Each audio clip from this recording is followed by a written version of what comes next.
السلام عليكم ورحمة الله وبركاته. ازيكم حبايبي؟ عاملين ايه؟ يا رب تكونوا بخير وبصحة وافضل حال، وربنا يسعد ايامكم كلها يا رب، ويفرح قلوبكم جميعا باولادكم يا رب، ويبارك لكم جميعا في احبابكم.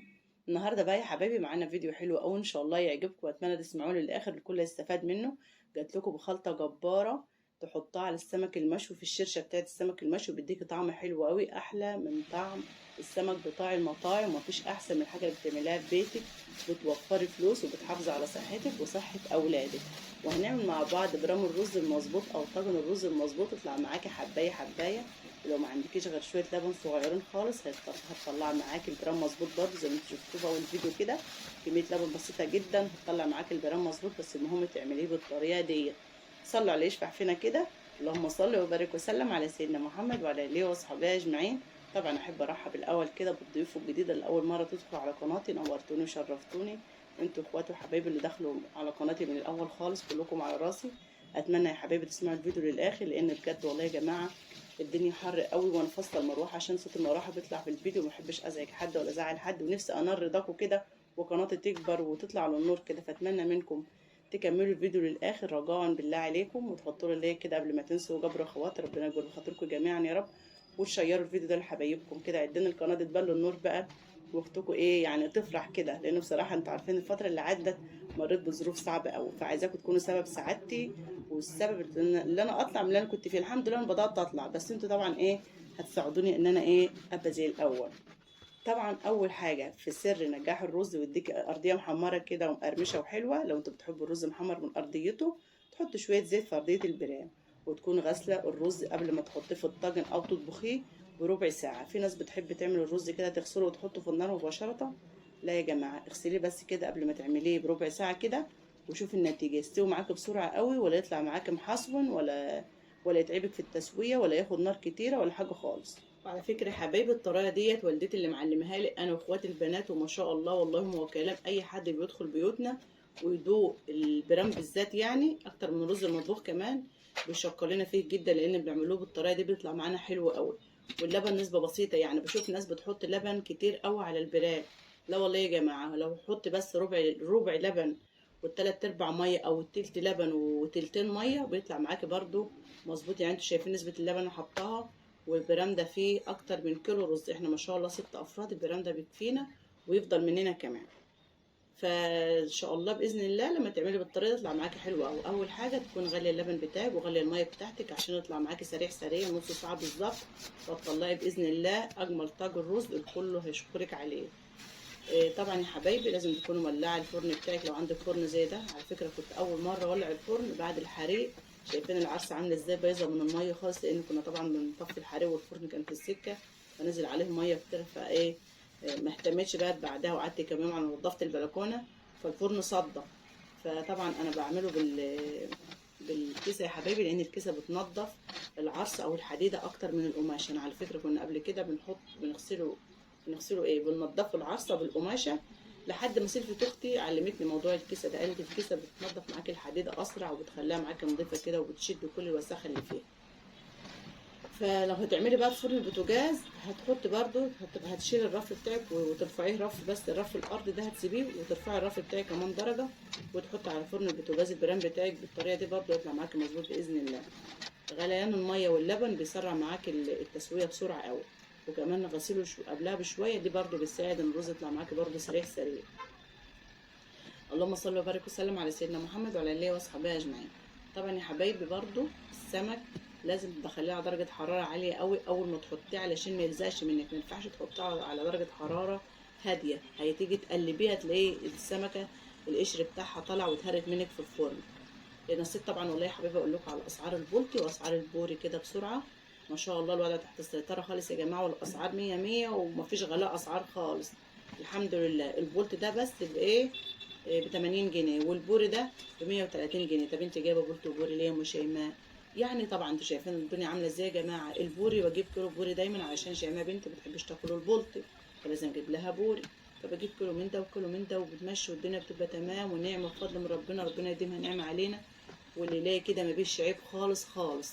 يا رب نفضل كده بس ما الدنيا ما تجيش علينا اكتر من كده يعني. ان بصراحه الواحد خلاص يعني الله يكون في عون الناس اللي يعني ايه، يعني مستواهم المادي اقل من كده. يعني الواحد شايف نفسه مش عارف يعيش، مش عارفه الناس التانية اللي ما عندهاش دخل ثابت بتعمل ايه بصراحه. يعني احنا الحمد لله والشكر لله داخلنا مش ياما ولا حاجه، بس الحمد لله مستوره، هي حاجه من هنا وحاجه من هنا بتعدي. لكن في ناس ما عندهاش دخل خالص، منعدمه، عايشه ازاي؟ وانا بقعد اكلم نفسي الناس دي عايشه ازاي؟ ربنا يكون في عونها يا رب، ويرضيهم ويرضى عنهم، ويرزقهم برزق اولادهم، ويكونوا يعني ايه في قناعه كده ورضا. ربنا ينزل عليهم السكينه كده والرضا يا رب. يلا الحمد لله والشكر لله. اهم حاجه الرضا، واهم حاجه الستر، وربنا يبارك لنا في اولادنا يبعد عنهم الامراض وخلاص. فالله المستعان، ما اقدر اقول غير حسبي الله ونعم الوكيل في الناس الظلمه اللي بتحسش بالناس الغلابه. مش عارفين، هم مش عارفين ان في اخره وفي حساب وفي عقاب ولا ايه يعني؟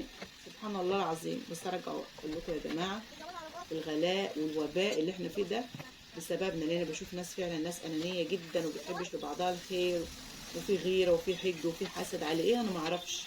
والله يا جماعه لو شفت اي حد مبسوط وسعيد، عياله كويسين، مرتاح ماديا، اعرفوا ان هو عانى في الحياه او لسه هيعاني. والله ما حد مرتاح. اللي مبسوط دلوقتي اكيد شاف حاجه وحشه قبل كده او يشوف حاجه فيما بعد. محدش بيفضل عايش كده في استقرار ونعيم كده، مفيش الكلام ده. المهم بقى يا جماعه اقول لكم، خلطه السمك المظبوطه اللي بتطلع معاكي السمكه حلوه قوي. انا مش عارفه هي فين حته دلوقتي، لان بجد التطبيق اللي انا بمنتج عليه حته كده جايه لي على الشاشه وانا بحط السمك في الميه، ومفيش حاجه باينه قدامي خالص. مش عارفه ايه اللي حصل للبتاع ده، للتطبيق ده. تطبيق في ان، طبعا اكيد كلكم عارفينه. جاي له قدامي البتاع اللحوقيه ولا من عارفه، الصينيه اللي حاطه فيها السمك والبرام في الفرن متغطي بالغطا، ومش باين لاي معلم فيديو. مش عارفه اقول لكم انا فين ولا بعمل ايه دلوقتي ولا اي حاجه خالص والله. بس انا اقول لكم بقى ايه على الخلطه بتاعت السمك اللي بتطلع السمك مظبوط معاكي، وتطلع معاكي السمك طعمه زي طعم المطاعم بالظبط. ايه هي يا ام شيماء؟ ليمونتين كده تحشي منهم البذر، على قرنين شطه حمراء او خضراء متوفر عندك، على شويه توم. شوفوا هو جت اهو بان اهو. بان بقى بعد ما عدى شويه الخلطه اللي انا قلت لكم عليها. طبعا اكيد انتوا شفتها يا حبايبي. اللي كان في الطبق ده، اللي كان في الطبق شويه كمون وشويه كزبره ناشفه وشويه زيت، لازم تحطوهم على شيش السمك عشان يطلع معاكي حلو. وشويه ايه تاني يا بنتي يا ام شيماء؟ ليمون، تحشي البذر منه، تحط ليمونتين ثلاثه كده، وشويه توم تكوني غسلهم بقشرهم كده، وتضربوا كله في الخلاط. يبقى ايه بقى الخلطه معاكي الحلوه بتطلع السمك مظبوط معاكي؟ اقولها لكم انا حافظاها. التوم بقشره، مش لازم تقشري تقرفي نفسك. شويه كزبره ناشفين، شويه كمون، شطه خضراء او حمراء او من ده على ده، شويه زيت على شيش السمك، شويه ملح، برضو الملح طبعا الرغبه، وتضربي ده كله في الخلاط. وفي الاخر بقى تحطيه كده في الحاجه اللي هتشرشي فيها السمك، وتضيف عليها شويه زيت. الزيت بيدي للسمكه لمعه وبيخليها تقشر معاك بسرعه جدا. اهم حاجه في البرام برضو، اول ما يبدا يشيل وخلاص بدا ينشف منك كده، وتقوم مهديه النار عليه وسحباه، وحاطه له شويه ميه وشويه زيت غير الزيت اللي انت حاطيه في ارضيه البرام. الزيت في ارضيه البرام بيخلي السمكه معاكي قصدي يا جماعه معلش انا الدنيا حر ومش عارفه اركز والله، عماله كده امسح وخلاص. حتى جنبي كده بلوزه البيت حبيبه طريه كده وحلوه، عماله بنشف بقى وخلاص. شويه الزيت في الارضيه دول بيخلوا معاكي ارضيه البرام حمرا كده ومقرمشه وبنت ناس. هتحط بقى زيت في الاخر كده اما البرام يشيل معاكي شويه زيت وشويه ميه، وتهدي النار وتغطي عليه بغطا حله زي ما انا عامله كده، وتسيبيه على درجه حراره هاديه خالص، كمان على الاقل خالص ربع ساعه وتلت ساعه. وتفرجي بقى على طاجن الرز وكمان طاجن الرز. مفيش اسهل من كده والله يا جماعه.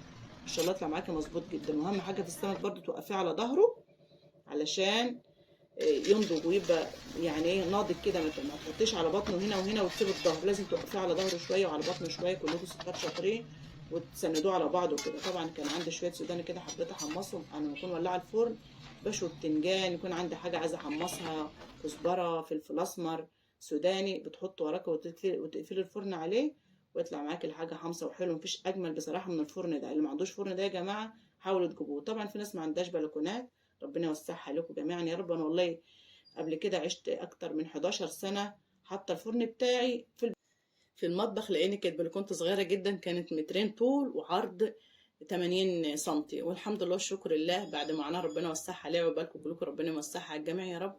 وكده الفيديو خلص يا حبايبي، اتمنى يكون الفيديو عجبكم. لو عجبكم الله يبارك لكم، ما حطيتوش اللايك لسه حطوا له اللايك، ولو اول مره تنورونا وما اشتركتوش في القناه اتمنى تشتركوا